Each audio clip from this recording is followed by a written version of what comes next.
Gimana caranya sholat yang begitu besar pahala atau begitu besar dosanya kalau ditinggalkan bisa dihapuskan oleh Allah? Apakah kita harus jungkir balik sholat yang sebanyak-banyaknya? Enggak mudah bagi Allah. Ternyata semua kebaikan di sisi Allah itu Allah beri dengan cara mudah.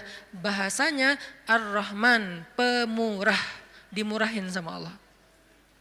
Allah murahin. Mau surga murah, padahal surga itu mahal. Kata Nabi, ala sil'atallahi hiyal ghaliyah, ala sil'atallahi hiyal jannah. Bukankah harta Allah itu mahal dan harta Allah itu adalah surga? Surga itu aslinya mahal, tetapi Allah mudahkan dan Allah murahkan bagi kita orang yang beriman. Ampunan Allah itu berharga, tapi Allah murahkan. Ridho Allah itu sesuatu yang sangat istimewa, langka, tetapi Allah murahkan.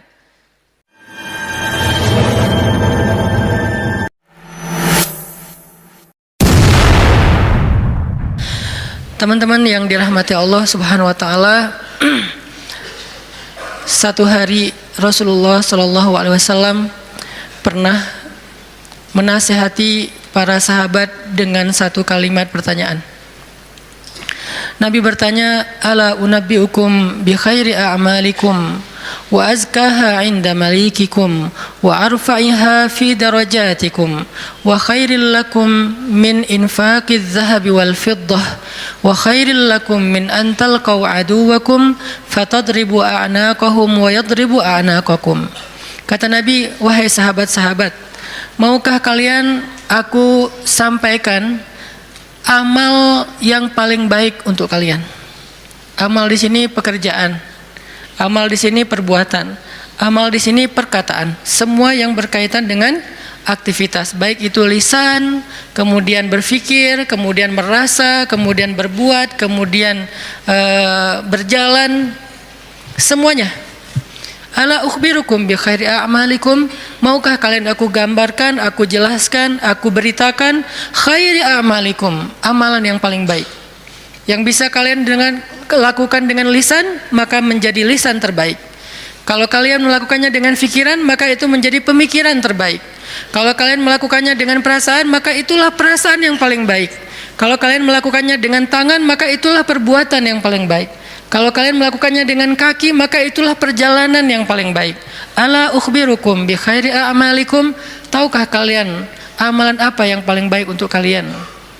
Wa azkaha 'inda malikikum, dan di sisi Allah amalan itu adalah amalan yang paling suci. Arti yang paling suci tidak mungkin ditolak. Kadang-kadang kita berbuat sesuatu, ada yang diterima, ada yang ditolak ya. Karena innallaha thayyibun la yaqbalu illa thayyiba. Allah itu maha suci dan tidak menerima kecuali yang suci. Kadang-kadang kita mengucapkan kalimat sekian ratus kata, sebagian besarnya ditolak, hanya sebagian kecil saja diterima. Tapi amalan ini semuanya diterima. Kenapa? Wa azkaha 'inda malikikum, karena semuanya suci. Nanti kita lanjutkan hadis ini insyaallah setelah salat Isya. Barakallahu fikum. Baik, bismillahirrahmanirrahim. Teman-teman semuanya, kita lanjutkan sharing kita tentang tema zikir.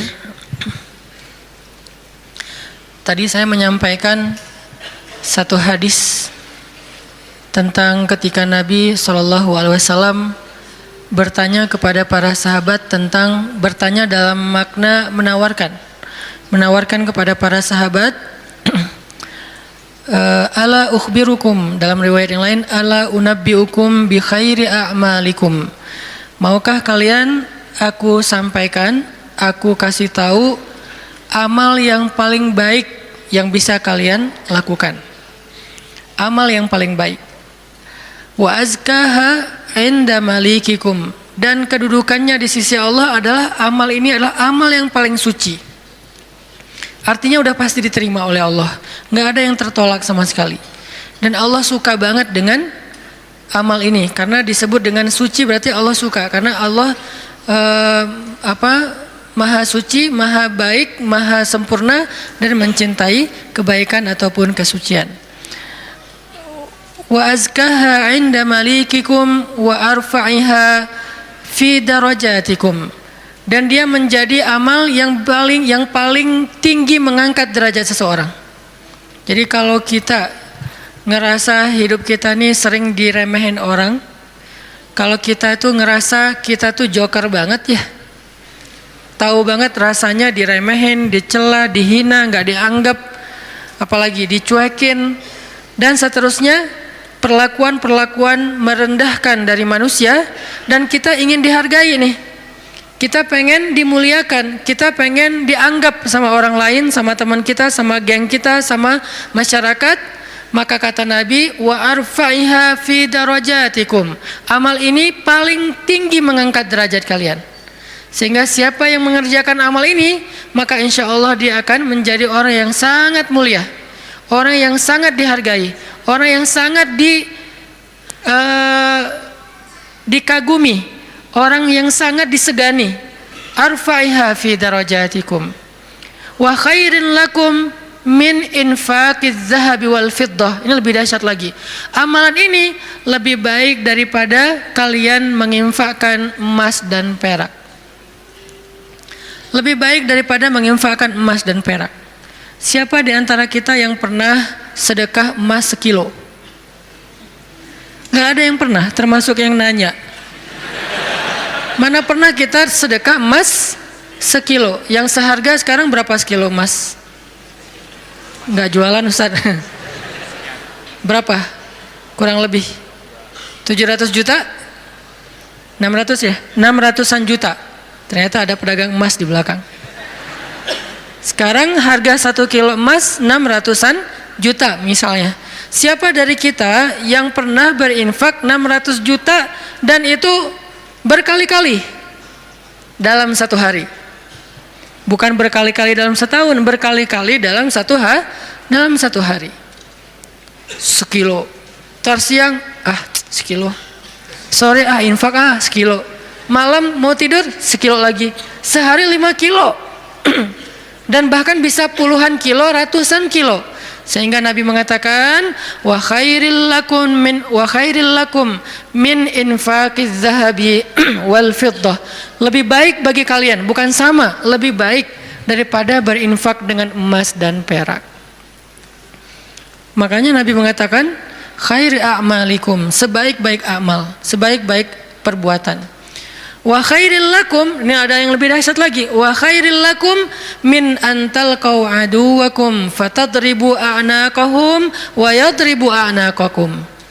Lebih baik bagi kalian daripada kalian pergi berperang untuk menghadapi musuh-musuh kalian, menghadapi musuh-musuh Allah, menghadapi orang-orang yang kufar. Lebih baik daripada kalian berjihad, lalu kalian bertemu dengan musuh kalian, fatadribu a'naqahum, sehingga kalian menebas batang leher mereka, au yadribu a'naqahum, atau mereka yang akan menebas batang leher kalian. Apa maksudnya? Lebih baik daripada jihad dengan 2 kemungkinan. 1, menang dalam peperangan. 2, syahid dalam peperangan. Ternyata lebih baik daripada syahid. Coba, fatadribu a'naqahum wa yadribu a'naqakum. Kalian membunuh mereka atau mereka akan membunuh kalian. Ada 2 kemungkinan dalam peperangan kan? Kalau enggak menang seperti perang Badar, perang Ahzab dan yang lain-lainnya, atau kalian akan terbunuh dalam peperangan itu sebagai syuhada. Dan ini khairun, lebih baik daripada itu semua. Lebih baik daripada menang dalam peperangan jihad, atau lebih baik daripada syahid dalam peperangan jihad. Lalu para sahabat langsung menjawab dengan serentak, bala ya Rasulullah, tentu ya Rasulullah, amal apa ini? Kok dia bisa lebih baik dari semua perbuatan kami? Dia lebih disukai oleh Allah, dia lebih tinggi derajat bagi yang melakukannya, dia lebih berharga daripada emas dan perak, dia lebih berharga, lebih mulia daripada menang dalam medan jihad, bahkan dia lebih istimewa daripada syahid dalam peperangan membela agama Allah. Bala ya Rasul, tentu ya Rasul, apa amalan yang istimewa ini? Nabi mengatakan, zikrullahi ta'ala, zikir kepada Allah subhanahu wa ta'ala.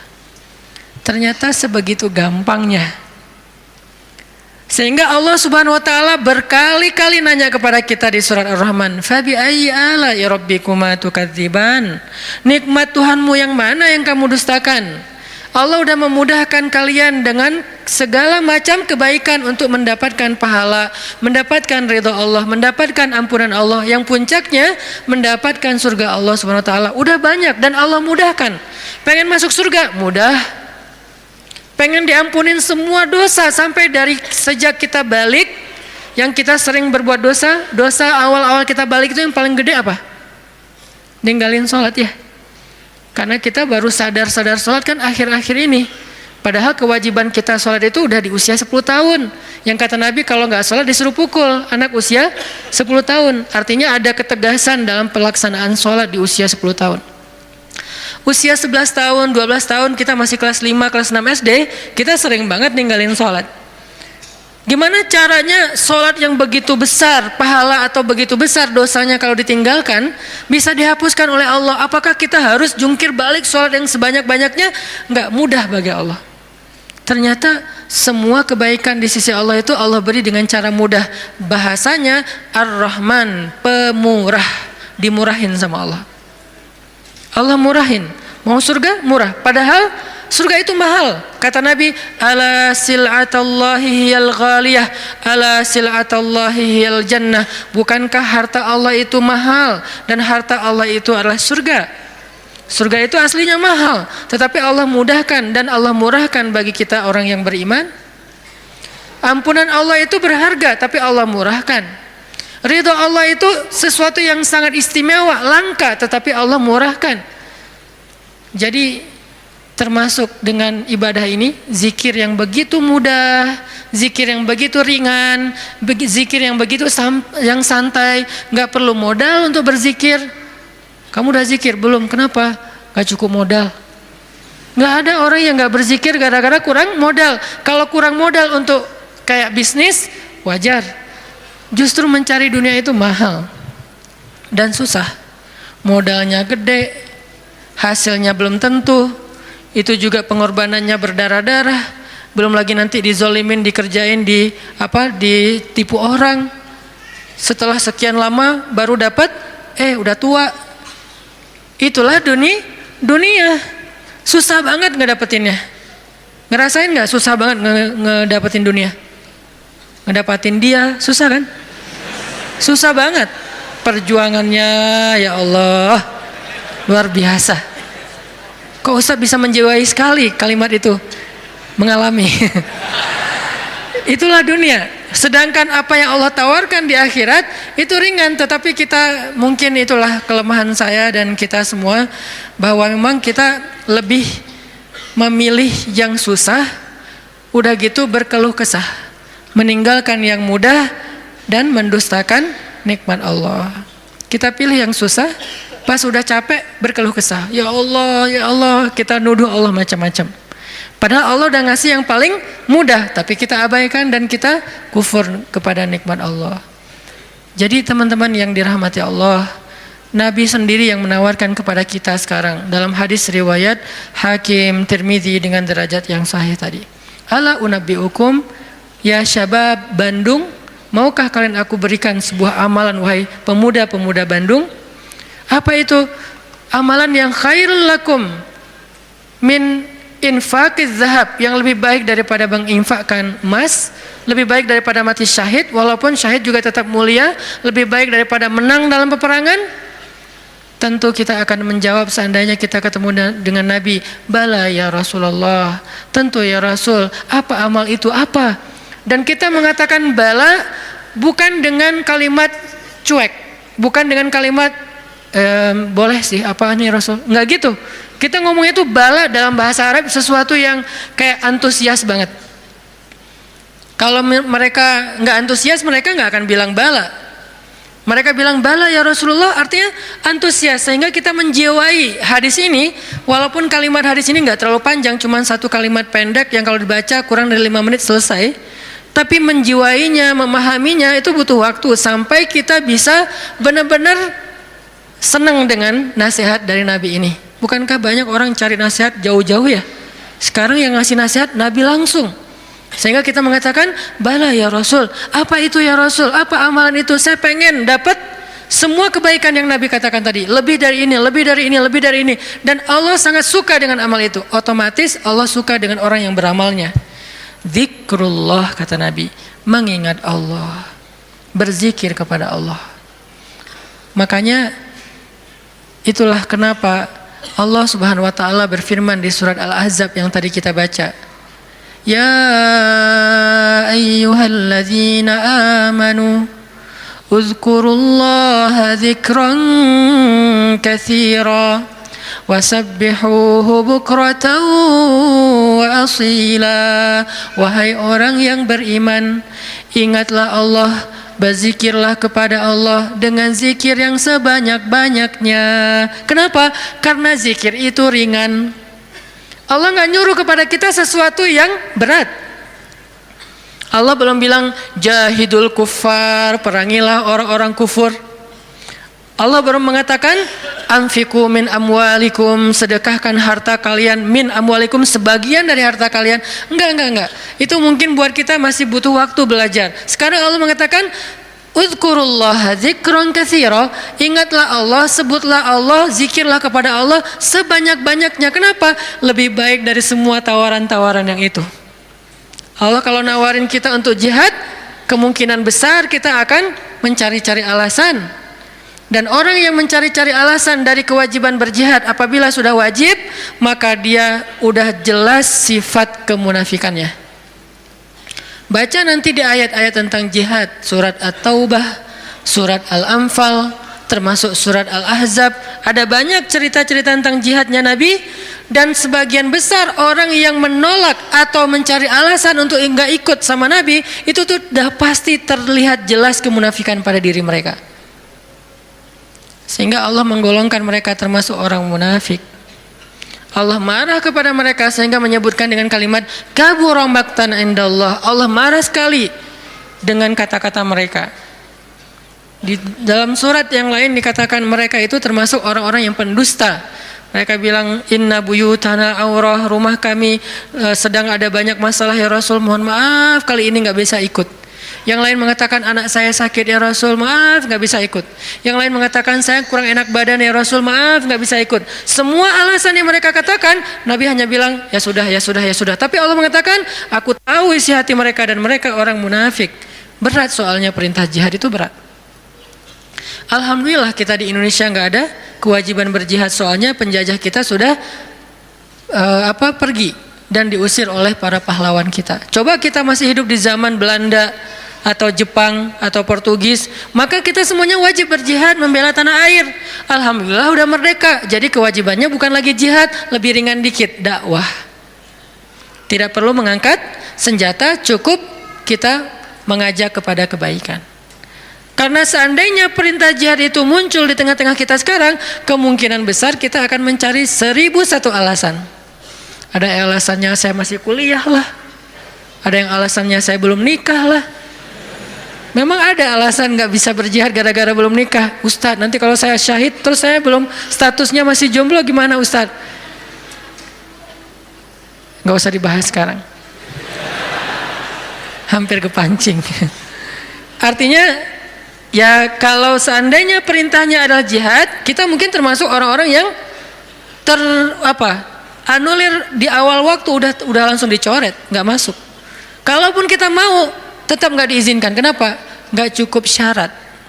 Pegang senjata nggak pernah, baru jalan 100 meter udah ngos-ngosan, nggak makan sehari udah lemes. Ya, gimana mau jihad? Padahal jihad itu fisiknya luar biasa, nggak tidur berhari-hari, apalagi ya tanya aja ke teman-teman dari militer lah, latihan aja udah seberat itu, gimana menghadapi musuh.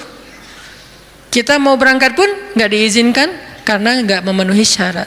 Itu perintah jihad. Ternyata ada yang lebih baik daripada jihad, zikrullah. Perintah berinfak. Kata Allah, berinfaklah dengan harta terbaik. Lan tanalul birra, tidaklah sempurna kebaikan kalian hatta tunfiqu mimma tuhibbun, sampai kalian berinfak dengan harta yang paling kalian cintai. Langsung kita ingat, harta yang paling saya cintai. Udah belum kita berinfak dengan harta yang paling kita cintai?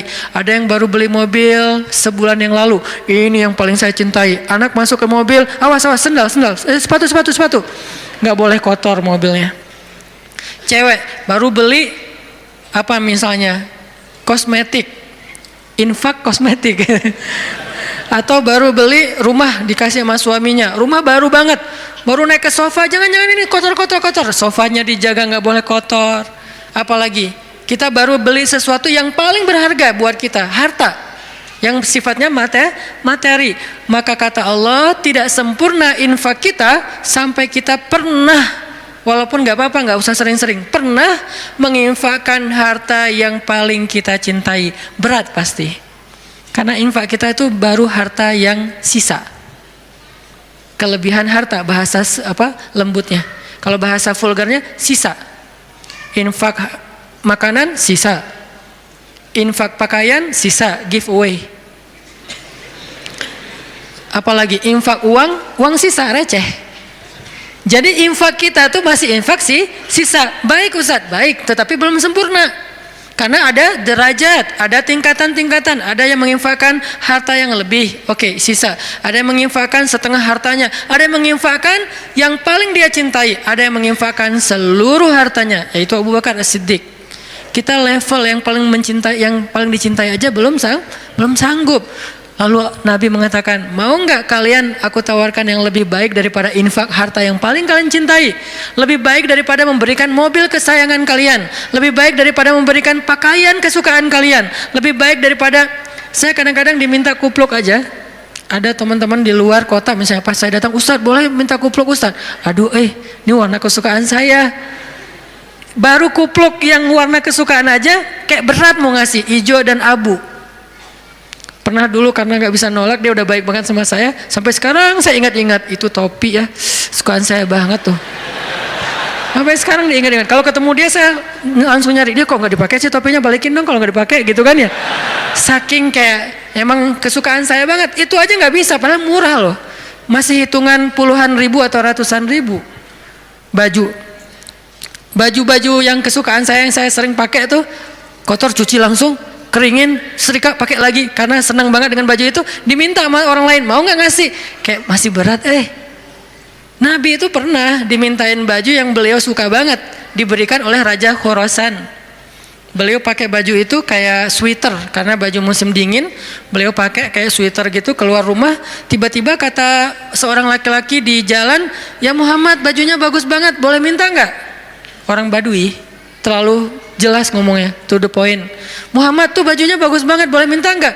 Nabi langsung senyum, kamu suka? Ya, langsung dibuka sama Nabi, dikasih. Nabi pulang dalam keadaan gak pakai baju. Coba, dingin-dingin, nggak ada alasan, aduh saya lagi nggak pakai daleman, dingin nih, gimana ya? Nggak pakai alasan, langsung ngasih. Nabi emang udah paling sempurna lah, udah nggak usah dibandingkan. Jadi kalau bicara infak yang paling disukai, Nabi itu udah lewat lah. Kita baru baju aja, kupluk, topi, mikir. Ada papan skate, walaupun nggak jago main, tapi ada papan skate yang kayak buat saya tuh kayak ini kayak bersejarah. Saya paling sering jatuh karena papan ini gitu. Terus kalau ada yang Ustadz mau nggak giveaway papan skate untuk donasi atau apa, itu masih mikir lama. Ya udah deh, yang ini aja deh. Ada 3 misalnya, ngasih yang jarang dipakai, masih gitu coba.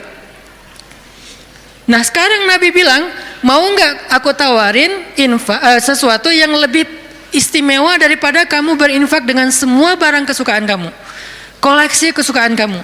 Ternyata ada yang lebih istimewa. Apalagi? Infak, jihad, syahid, dan yang lain-lainnya.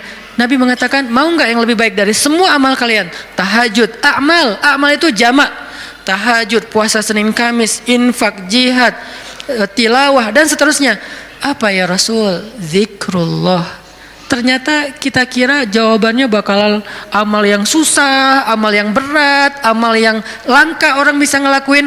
Ternyata amal yang ringan banget, amal yang sepele banget. Tetapi itulah bukti bahwa Allah Rahman, Allah Maha Pemurah. Allah gak mau menyusahkan hambanya. Makanya berulang kali saya katakan ayat yuridullahu bikumul yusra wala yuridu bikumul usr. Allah tuh memang pengen mudahin kalian. Allah tuh nggak suka menyusahkan kalian. Kita sendiri aja yang nyari kesusahan. Kita sendiri yang nyari ribet. Allah tuh carinya yang mudah-mudah aja buat kita. La yukallifullahu nafsan illa usaha. Salat nggak bisa berdiri, duduk, nggak bisa duduk, berbaring, nggak bisa tepat waktu, dijamak, buru-buru, dikosor, lupa diqadha, tapi jangan istiqomah. Setiap hari qadha subuh. Nah, ini istiqomah. Ini artinya teman-teman, Allah tuh pengen memudahkan kita zikir. Tapi jangan mentang-mentang Allah memudahkan kebaikan untuk kita, lantas kebaikan itu jadi bernilai murah bagi kita. Enggak. Sesuatu yang mudah di sisi Allah tidak selalu murah.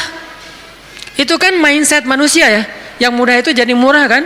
Yang susah itu jadi berharga mahal, yang langka makin mahal, makin langka makin mahal. Allah enggak kayak gitu. Matematika Allah bukan makin langka makin mahal. Justru makin dekat kepada Allah, walaupun itu mudah, maka itu makin mahal.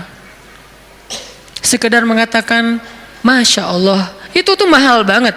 Sekedar mengatakan Bismillah, itu tuh mahal banget. Tapi mudah Ustadz, semua orang bisa lakuin. Gak apa-apa, karena ketika dia melakukan itu gak akan mengurangi hak kita. Itulah bedanya dunia dengan akhirat. Dunia kalau orang dapat, bagian kita berkurang. Akhirat orang dapat, bagian kita sama sekali tidak terganggu. Malah kalau orang dapatnya lewat kita, bagian kita bertambah. Kalau dunia susah hitung-hitungan kayak gini, karena memang kecil, direbutin rame-rame. Akhirat itu besar, direbutin sedikitan.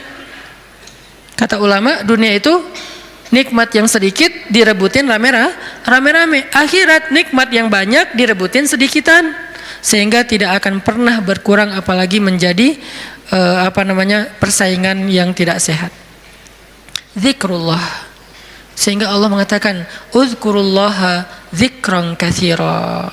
Ingatlah Allah sebanyak-banyaknya. Itu poin pertama, teman-teman. Poin kedua,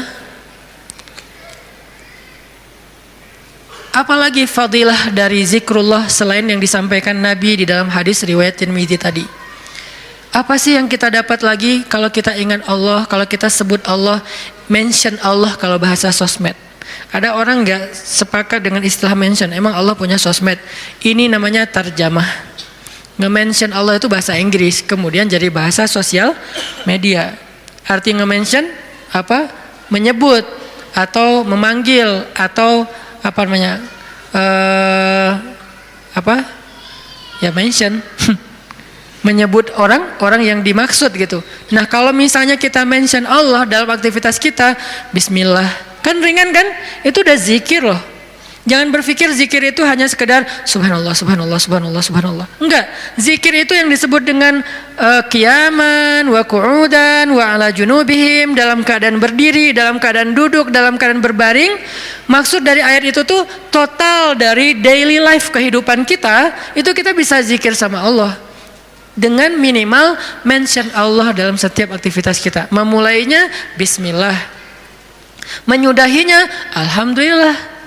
Di antara keduanya kita bisa bilang Masya Allah, kita bisa bilang Subhanallah, kita bisa bilang Allahu Akbar, kita bisa bilang La haula wala quwata illa billah, kita bisa bilang Innalillah. Tetapi awal dan akhirnya Bismillah, Alhamdulillah. Kita bisa bilang A'udzubillah. Banyak kalimat. Ustadz, saya nggak hafal banyak zikir-zikir yang panjang. Itu adalah pertanyaan Bilal. Ya Rasulullah, saya nggak punya dandana itu wirid kalau bahasa pesantren. Saya tuh nggak punya wirid yang panjang seperti Nabi dan Ibnu Abbas. Ibnu Abbas itu sahabat Nabi yang ilmunya banyak. Gimana dong ya Rasul? Saya tuh nggak punya wirid yang panjang. Doa saya tuh ya gitu-gitu aja. Zikir saya ya itu-itu aja. Gimana dong ya Rasul? Nabi nanya, emang wirid kamu apa wahai Bilal? Kata Bilal, wirid saya Allahumma inni as'aluka ridhaka wal jannah wa a'udzubika min sakhatika wan nar. 4. Ya Allah, saya minta ridhamu dan surgamu, dan saya berlindung dari kemarahanmu dan nerakamu. 4 hal itu. Nabi tersenyum. Kata Nabi, ya Bilal, wirid kami walaupun panjang kemana-mana, intinya 4 itu juga sama. Ini betapa Nabi itu orangnya tidak mau menyusahkan. Allah tidak pernah menyusahkan hambanya, Nabi tidak mau menyusahkan umatnya. Sama-sama memudahkan. Sehingga walaupun Bilal hafalnya cuma 4 kalimat wirid, kata Nabi, wirid kami yang panjang itu wahai Bilal, yang 1 jam itu intinya 4 juga sama. Sehingga Bilal merasa berbesar hati, alhamdulillah kalau gitu ya Rasul, nggak apa-apa, nggak apa-apa. Akhirnya Bilal terus saja wirid dengan wirid itu. Wiridnya Muaz misalnya, Allahumma a'inni ala zikrika wa syukrika wa husni ibadatik, udah selesai. Siapa lagi? Wiridnya sahabat yang tidak disebutkan namanya tetapi dia dapat banyak kebaikan, la haula wala quwata illa billah. Ringan banget, la haula wala quwata illa billah, ringan sekali untuk diucapkan. Ada lagi yang lebih ringan, subhanallahi wa bihamdih. Atau dibalik, subhanallahil wa bihamdi subhanallahil azim, atau dibalik subhanallahil azim wa bihamdi. Sama-sama kebaikan, cuman beda fadilah. Inilah zikir. Apa yang kita dapatkan dengan zikrullah Ustaz? Apa yang kami dapatkan dengan zikrullah ya Rasul? Apa yang kami dapatkan dengan mengingatmu ya Allah? Selain apa yang digambarkan Nabi tadi. Kata Allah, fadhkuruni azkurukum. Ingat aku ingat kalian. Fadhkuruni azkurukum. Ingat aku ingat kalian, diingat oleh Allah. Itu yang paling berharga, diingat oleh Allah. Kapan? Di dunia, ketika Allah turunkan rahmatnya ke muka bumi setiap malam, Allah mengingat kita, wahai malaikat, jangan lupa rumahnya fulan. Wahai malaikat, jangan lupa fulan bin fulan. Wahai malaikat, yang itu dulu, ini dulu, hambaku yang ini dulu. Kenapa? Karena kita ingat Allah terus, Allah ingat kita. Dan ingat Allah kepada kita tuh wala zikrullahi akbar. Ingat Allah kepada kita itu jauh lebih dahsyat daripada ingat kita kepada Allah. Makanya kalimatnya wala zikrullahi akbar. Ingatnya Allah kepada hambanya itu lebih dahsyat daripada ingatnya hamba kepada Allah. Gimana dahsyatnya? Idza dzakarani fi nafsihi dzakartuhu fi nafsi. Kalau dia ingat aku di dalam dirinya, aku ingat dia dalam diriku, dalam diri Allah. Idza dzakarani fi mala'ih dzakartuhu fi mala'in khairum min. Kalau dia ingat aku dalam majelisnya, aku ingat dia dalam majelis yang lebih baik dari itu. Idza taqarraba ilayya shibran taqarrabtu ilaihi zira'an. Kalau dia mendekat kepadaku sejengkal, aku mendekat kepadanya sehasta. Kalau dia mendekat kepadaku zira'an sehasta, aku mendekat kepadanya ba'an sedepah. Kalau dia datang kepadaku berjalan, aku datang kepadanya berlari. Wala zikrullahi akbar. Ingatnya Allah kepada hambanya lebih dahsyat daripada ingatnya hamba kepada Allah. Lebih duluan.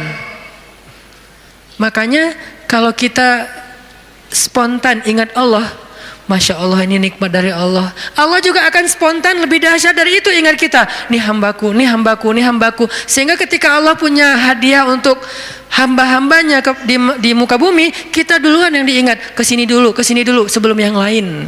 Kenapa? Fadhkuruni adzkurkum. Ingat aku ingat kalian. Itu satu. Nanti di padang mahsyar Allah juga akan mengingat kita di antara sekian miliar hamba-hambanya, jin dan manusia. Kok bisa Allah manggil nama kita? Wala zikrullahi akbar. Allah itu nggak pernah lupa. Allah mengingat kita lebih dahsyat sehingga tiba-tiba di padang mahsyar nama kita dipanggil Allah. Fulan bin fulan. Labbaika ya Rabbi. Saya ya Allah, ada apa ya Allah? Langsung Allah datangkan kendaraan cahaya, kita dijemput oleh malaikat dengan keadaan tersenyum, kemudian kita dibawa di bawah zilalur rahman, naungan Allah yang maha rahmat. Panggil lagi nama yang lain, fulan bin fulan, labbaika ya Rabbi, aku penuhi panggilanmu ya Allah. Datang masuk dalam naungan Allah. Lalu nanti di surga, fulan bin fulan masuk lagi ke surga lebih dulu, bi ghairi hisab kalau perlu, tanpa hisab. Wala azab, dan tidak diazab. Kenapa? Wala zikrullahi akbar. Makanya ingat Allah di dunia, nanti Allah bakal ingat kita di akhirat, dan ingat Allah itu lebih dahsyat daripada kita. Itu satu dari makna fadhkuruni adzkurkum. Makna yang lain kata ulama tafsir dari kalimat fadhkuruni adzkurkum, ingat aku ingat kalian, maksudnya ingatlah aku ketika kalian senang, nanti aku juga akan ingat kalian ketika kalian susah. Itu tafsir kan banyak ya, dan semuanya insya Allah ada argumentasi ilmiah dan dalil. Berarti semuanya bisa dipakai. Bisa ingat di sini artinya kita ingat Allah di dunia, Allah ingat nanti kita di akhirat. Kita ingat Allah ketika dapat nikmat, Allah nanti ingat kita ketika menambahkan nikmat. Atau kita ingat Allah ketika kita senang, nanti Allah akan ingat kita ketika kita susah. Gimana mengingat Allah ketika kita senang? Mudah, bilang aja alhamdulillah. Gampang kan? Saya nggak mengatakan harus selamatan, potong sekian kambing. Tapi kan itu syukur Ustaz. Iya nggak apa-apa. Tetapi yang paling ringan dulu kita belajar, yang paling simpel dulu aja deh. Biar kita nggak beralasan, susah Ustaz untuk mengingat Allah ketika kita senang, harus manggil anak yatim, harus bikin selamatan di rumah, riweh.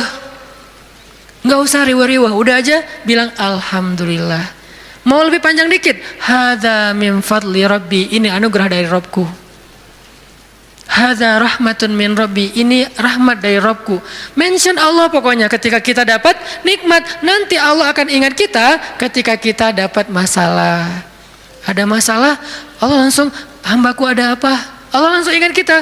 Dulu kamu ingat aku ketika aku kasih nikmat, sekarang kalau kamu ada masalah, aku akan ingat kamu dan membantu kamu dalam menyelesaikan masalah. Fadhkuruni adzkurkum. Itu janji Allah untuk orang yang berzikir. Semudah itu kita melakukannya. Dan sedahsyat itu balasan Allah kepada kita. Sehingga pertanyaan yang paling sederhana, kenapa kita malas berzikir? Dengan sekian banyak keistimewaan zikir itu, kenapa kita malas berzikir? Kenapa kita lebih bisa ngucapin banyak diksi, banyak kalimat, banyak kata, tetapi di dalam kalimat dan diksi-diksi kita yang banyak itu hampir gak ada kata Allah? Kok bisa? Giliran menyebutkan nama Allah katanya berat. Giliran menyebutkan sekian banyak diksi, kadang-kadang diksinya itu sampai kita tuh artikulasinya nggak jelas, saking bahasanya nggak biasa kita ucapin, tapi kita berusaha biar terkesan ilmiah. Ya, kan ada orang yang kalau ngomong tuh pengen ngeluarin kata-kata ilmiah yang susah kan. Dia hafal-hafal kalimatnya. Kadang-kadang dia kayak pakai bahasa Inggris biar terkesan kayak educated gitu. Actually, apalagi kayak gitu-gitulah. Dia mencoba untuk mengucapkan kalimat itu seprononnya native speaker, biar terkesan dia tuh kayak kayak orang ilmiah banget, orangnya educated banget. Kalau dia teks, dia pakai teks itu walaupun sering salah huruf misalnya ya. Berusaha kan? Kok mampu gitu. Sedangkan mengucapkan Allah itu tuh prononnya nggak perlu harus fasih-fasih amat. Kalaupun kita salah mengucapkan Allah jadi Allah, karena mungkin kita nggak terbiasa mengucapkan lafzul jalal dengan tafkhim, tetap Allah faham. La tahzan, jangan berkecil hati. Allah faham, karena lafzul jalalah dari kata Allah ini mau digimana-gimanain juga tetap bermakna Allah. Alif lam ha. Hilangin alifnya, tinggal lillah. Artinya milik Allah. Hilangin lam pertamanya, bacanya lahu, milik dia, yaitu Allah. Hilangin lam keduanya, tinggal hu, dia satu-satunya, yaitu Allah juga. Jadi tetap bermakna Allah. Sehingga apa susahnya kita bilang Allah? Apa susahnya kita bilang bismillah? Padahal semua kalimat-kalimat yang berbahasa Sanskerta lah, Inggris lah, Latin lah, apalah bisa kita ucapin. Saya sebagai orang Aceh berusaha untuk menghafal beberapa vocab sampai bisa ngerti bahasa Sunda. Kenapa? Biar nyambung pas ngomong. Kenapa kita nggak mau nyambung dengan Allah? Kalau saya pakai ngeluarin diksi-diksi nyundanya kan jadi kesannya kayak nyambung, akrab. Itu kan bahasa cara kita mengakrabi diri dengan orang-orang yang kita ajak bicara. Kalau kita ngomong dengan orang Jawa, kita mencoba untuk semedok-medoknya biar agak natif Jawa. Ketika kita ngomong sama misalnya orang Medan, kita berusaha untuk gaya-gaya Medan. Kita ngomong dengan orang Padang, kita gaya-gaya Padang. Dengan orang Betawi, gaya Betawi. Kemarin saya ceramah di Malaysia, berusaha untuk Melayu. Yang keluar Ipin Upin. Betul gitu. Pada ketawa mereka, ini Ustadz apa sih gitu. Kenapa? Karena pengen akrab kan dengan mereka. Kenapa sih kita susah banget mau akrab sama Allah, sekedar mengatakan bismillah, insya Allah, masya Allah, alhamdulillah, ringan banget sehingga kita akrab sama Allah.